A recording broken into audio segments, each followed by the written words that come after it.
قوتابیانی پۆلی 12 مامۆستا و پزیشک و ئەندازیارانی داهاتوو. ئێستا دەست دەکەین بە باسکردنی وانەیەک لە وانەکانی وەحدەی سێممان. طبعا لە وەحدەی یەکەم و دووەم ئێمە ئەدەبمان دەخین بە جێرەی تیۆرەکان. ئەدەبی کلاسیکمان کەمێ باس کرد، پاشان باسی ڕۆمانسیمان کرد، پاشانیش لە وەحدەی دووەم هاتینە سەر باسکردنی ئەدەبی واقعی. بەڵام لە وەحدەی سێم تا کۆتایی پرۆگراممان ئەدەب دەخوێنین بە جێرەی چاخەکانی مێژوو، نەک بە جێرەی تیۆر و ڕێبازە ئەدەبیەکان. جا لە وەحدەی سێم العەسر الجاهلی دەخینین. یەکەمین بابەتمان ئێمە پرسیار دەکەین لیمە یعنی لماذا أطلق اسم الجاهلية على أحوال العرب في شبه الجزيرة. بزانین هۆکار چییە؟ ناوی جاهلیەت چ ناوێک؟ ناوی الجاهلیە. بەو سەردەمەی عەرەب دەگوترێ کە لە نیمچە دوورگە دەژیان. کەی؟ لە پێش ئیسلام. هۆکاری ناونانی ئەو سەردەمەی پێش ئیسلام بە عەسر الجاهلی بزانین هۆکارەکەی چییە؟ لە وەڵاما دەڵێن دوو هۆکاری هەیە. وەڵامی ئەلیف لتەفەشی ئەلوەثەنیە، لەبەر ئەوەی لە نیمچە دوورگەی عەرەب پەرستنی شتانێک لە غەیری خودای گەورە لە دار و لە بەرد و لەو شتانە زۆر بڵاو بوو. لقیبا لتەفەشی ئەلعەداوات، دژمنداری و کوشتن و بڕین ڕقوقینە زۆر بڵاو بوو. لەسەر کێشەیەکی کۆمەڵایەتی زۆر سادە عەرەب چەندین ساڵ شەڕ و ئاژاوە و یەکتر کوشتنیان دەکرد. هەر لەبەر ئەو دوو هۆکارە، یەکەم بڵاوبوونەوەی وەثەنیەت، دووەم بڵاوبوونەوەی عەداوات و قەتل و قیتال، ئەو سەردەمە ناوی لێندرا العەسر الجاهلی، نەک لەبەر ئەوەی گومان بکەین برێن دیارە خوێندەواری نەبووە. نا، جاهلیەت پەیوەندی بە خوێندەواری و بە نەخوێندەواری نییە. پرسیاری دووەمیان دەڵێ ئیلامە ينقسم العصر الجاهلي إلى كم قسم ينقسم؟ سەردەمی جاهلی دەبێتە چەند بەش؟ سەردەمی جاهلی دەبێتە دوو بەش. جاهلیەت الأولى، جاهلیەتی یەکەم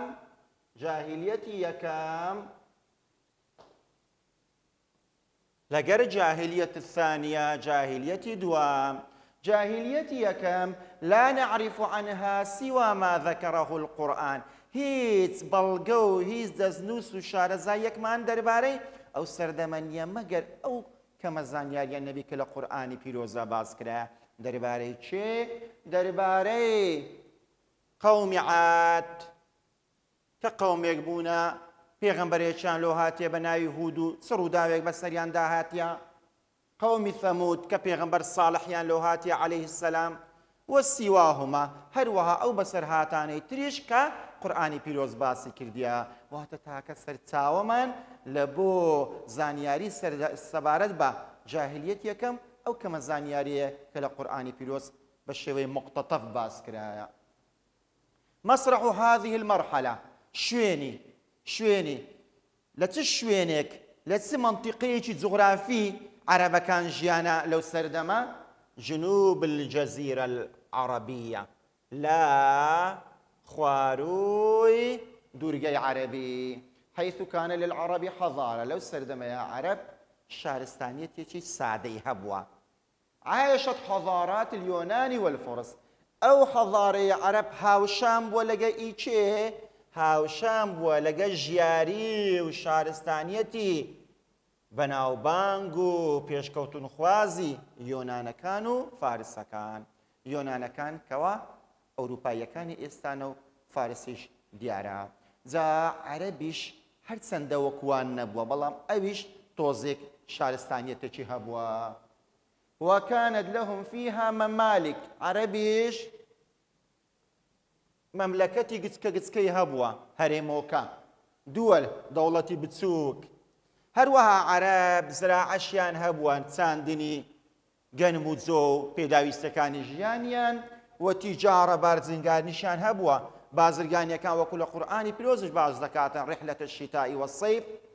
هەروەها سناعەشیان هەبووە.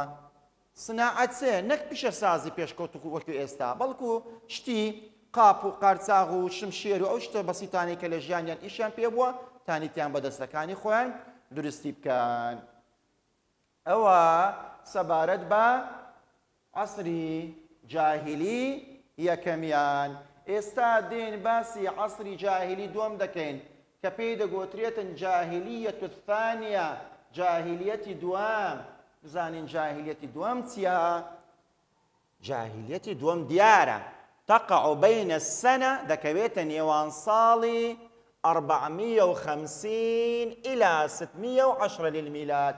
کاتەکەی دیارە لە ساڵی 450 تا ساڵی 610 زاینی واتە میلادی پێی دەگوترێتن عەسری جاهیلیەی دووەم. وقد ترك لنا آدابا وأخبارا يصح أن نثق بقسم غير قليل منها. لجاهلية دوم زور بلغو زور دسنوس هوالو هوندراو پەخشامان لۆ بە زێمایە کەوادەتانین بە زۆرێکیان باوەڕ بکەین و بڵێن جێگای متمانەنە و دروستکراو نینە. بزانین شوێنی چ بووە؟ شوێنەکەی چ بووە؟ شوێنە جوغرافیەکەی جاهلیەتی دوام القسم الشمالي للجزيرة العربية بووە. چ بووە؟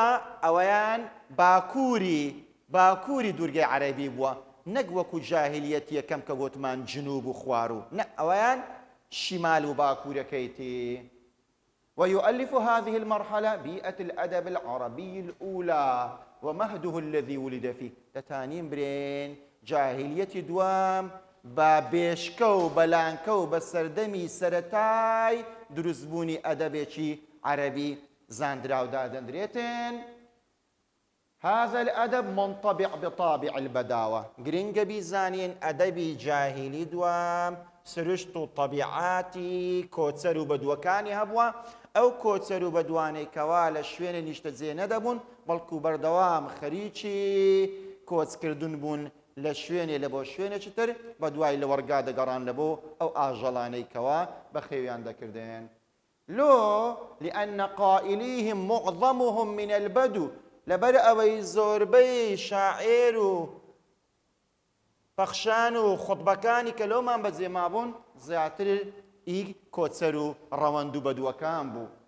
وهو قسمان، ئەوە هاتەوە لە وزاری نەک لە تەنها لە سەردەمی جاهیلی، هەر بەگشتی ئەدەب دوو قسمە. ئەدەب دوو قسمە، نەثر و شعر، پەخشان و هۆندراوە. ئەدەب دەبێتە دوو بەش، دەبێتە پەخشان نەثر، دەبێتە هۆندراوە و شعر. ولكن الجانب الشعري هو الغالب. بەڵام کامیان زاڵترە، کامیان مەشهورترە، کامیان بەناوبانگترە؟ بێگومان زیاتر شعرەکە زاڵ و سەیطەرەی کردبوو. هەر بەردەوام وایە لەبەرەوەی وەزن و قافیەی هەیە شعر بە ئاسانی دەگوازرێتەوە. ئەوەش دەربارەی جاهیلیەتی دووەم. ئێستا دێن پرسیاری سێمیان وەڵام دەدەینەوە کە دەرێ پلە و پایە و مەنزیلەی شاعیر چ بوو لە لای جاهیلەکان؟ مەنزیلەی شاعر لە قەبیلەکەی چ بوو؟ كان شاعر الجاهلی مدافعا عن القبيلة. شاعر لە سەردەمی جاهلیەت بەرگریکاری سەرسەختی تیرەکەی خۆی بوو. مدافعا عن القبيلة وزعيمها في السلم، هەروەها ڕابەر و سەرکردەشی بوو لە کاتی ئاشتی. شاعر قسەی ڕەت نەدەکرایەوە، شاعر پرسوڕای پێدەکرا. کاتێک کە قەبیلەیەک شاعیرێکیان لەدایک دەبوو ئاهەنگیان لەبۆ دەکرد. شاعر لایوان کەسێکی جیاواز و تایبەت بوو. بەطەلوها في الحرب، بەڵام لە کاتی جەنگا شاعر دەبوایە پاڵەوان بێت و خۆ نەشارێتەوە و ئامادەی هەبی لۆوەی جەنجێکی وا بکاتکەوە ئەو پلۆپایی پێ ببەخشرێ کە بە سەرۆک و بە زەعیم ناو ببندرێتێن. إنه لسان القبيلة. سوارەمیان شاعر وتەبێژ و قسەکەری تیرەکەی خۆی بوو. وسجل أخبارها، هەروەها تۆماری هەواڵەکانی بووە تا دەبووە شارەزایی هەبووە دەربارەی بنەچە و مێژووی ئەو عەشیرەتەی کەوا ئەو ڕابەرایەتی دەکاتێن. ئەوە سەبارەت بە پلەپای شاعیر لە سەردەمی جاهیلی. پرسیاری چوارەمیان کە گرنگە زۆر دەربارەی جۆرەکانی شعری جاهیلی، ئەنواع الشعر الجاهلی، جۆرەکانی شعری جاهیلی. پێش ئەوەی جۆرەکانی باس بکەین دەڵێن شعری جاهلی وليدت حياة الشاعر والأحوال الطبيعية والاجتماعية التي كانت تحيط به. شعری جاهلی وەکو هەموو شعرێکی تر کاریگەری تەئثیری ئەو ژینگەی لەسەر بوو کەوا تێیدا دەژیا، کاریگەری ژینگەی کۆمەڵایەتی، ژینگەی سروشتی لەسەری بوو لەبەر ئەوەی دائیمەن مرۆڤ لە ژێر کاریگەری ئەو بارودۆخەدا دەبێتن کەوا تیایدا دەژی. لۆیە جۆرەکانی شعری جاهلی لە گرنگترینی جۆرەکانی شعری جاهلی دەڵێن شعری الوصف. شاعێری جاهلی وەصفی دەکرد، وەصفی سروشتی دەکرد، وەصفی ئەو فروسیە و ئەو ڕاوەشی دەکرد کە دەچوو خەریکی ڕاو دەبوو لە کەروێشک و لەو جۆرەشتانە کە ڕاوی دەکرد شێوازی ڕاوکردنەکەی باز دەکرد. وەصف بەگشتی، وەصف الصەیدیش بە تایبەتی. صەید یعنی ڕاوکردن. ئەوە یەکەمیان الوەصف.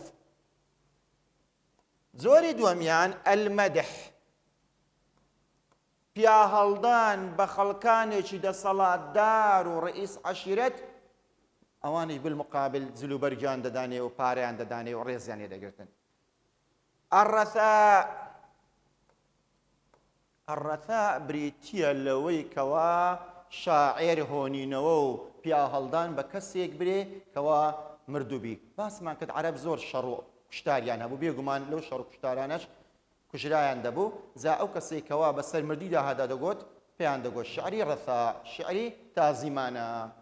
چارەمیان الفروسیە، طبعا سوار چاچی کە یەکێک لە هیوایەتەکانی عەرەب بووە، طبعا شعریشیان بەسەدا گوتیە. الهیجاء، الهیجاء واتە شەڕە قسە بە یەکتر گوتن و شەڕە جوێن، وەکو ئێستاکەوە دوو کەس بەند دەرێن بەسەر یەکتریدا دەرێن و قسە بە یەکتر دەرێن. عەرەبیش کاتی خۆی وا بووە یەکێکش بە شعر جوێنی بەوتردایە ئەوی تریشیان بە جوێن بەرگری لە خۆی کردیە، ئەوە هەجوو هیجائی پێدەگوترێتن. زۆری تریشمان هەیە لە جۆرەکانی شعری جاهیلی، ئەویشیان شعری فەخر. شعری فەخر، فەخر بریتیە لە شانازی بەخۆکردن. فەخر بریتیە لە شانازی بەخۆکردن.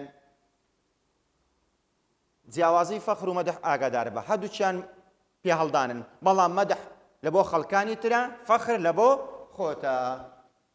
هەروەها هەیتمان الغەزەل.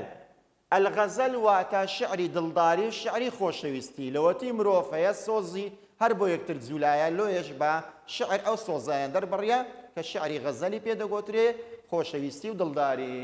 هەروەها شعری زوهدیشمان هەبووە، تەنها دڵداری نەبووە بەڵکو دینداریش هەبووە. مەڵێ مامۆستا جاهیلیەتە، نا خەڵکانێک هەبوونە لەسەر دینی ئیبراهیم عەلەیهی سەلام، لەسەر دینی مەسیحیەت مابوونە، لە ئەشکەوتەکان خەریکی عیبادەت بوونە، ئەوانە شعری تایبەت بە خۆیان هەبووە کە شعری زوهدە. هەروەها شعری حیکمەش زۆر بەناوبانگە. حیکمە یعنی پند و ئامۆژگاری.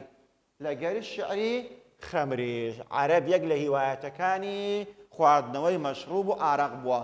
وەکو چۆن ئێستا میوانێکت بێ تۆ شەربەتی پێدەبەخشی، ئەوانش ئەوها مەشروب خواردنەوە لایەن سیفەتی مڕوعەت و پیاوەتی بووە. لێ شعریشیان بەسەردا گوتیە، شعریان بەسەر ساقی و بەسەر ئەو شوێنەدا گوتیەکەوە شوێنی خواردنەوەی مەشروب بووە.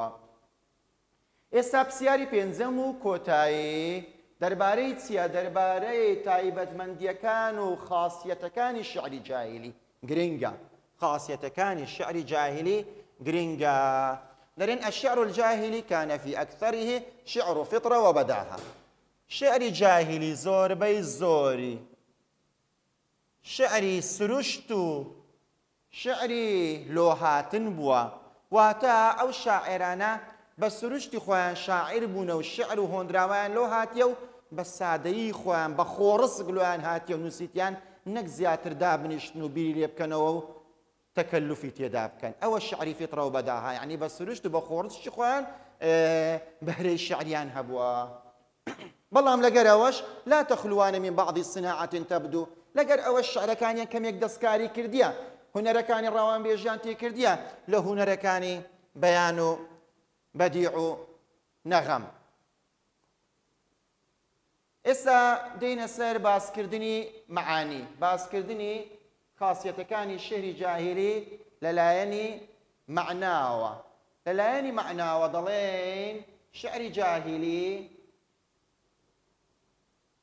سهلە سطحیە ئەوە زۆر گرنگە شعری جاهیلی سهل و سطحیە سهل یعنی ئاسانە واتایەکانی نەگووشەکانی واتاکانی ئاسانە مرۆڤ بە ئاسانی تێدەگا سەطحیش واتە ڕووکەشن و زۆر لە بابەتەکان قوڵ نەبووینەوە لەبەر ئەوەی عەرەب لە سەردەمی جاهیلی زۆر گرنگی بە فەلسەفە و بە مەنطق نەدایە لۆیە ژیانی زۆر بە سادەی وەگرتیە لە شتەکان قوڵ نەبوویتەوە کەواتە زۆری بیرکردنەوەکەی سەطحی بووە عەرەب پیاوێک بە زوو هەڵچووە و زووش سارد بۆتەوە تایبەتمەندێکی تر تبدأ عادة بالوقوف على الأطلال شعری جاهیلی بە چ دەستی پێدەکرد بیدایەتەکەی چ بوو سەرەتایەکەی چ بوو دەستی پێدەکرد بە الوقوف على الأطلال باسکردنی کۆنە هەوار گوتمان عەرەب کۆچەر بوو زوو زوو شوێنی خۆی دەگۆڕی بێگومان ئەو شوێنی کە بەزی دەهێشت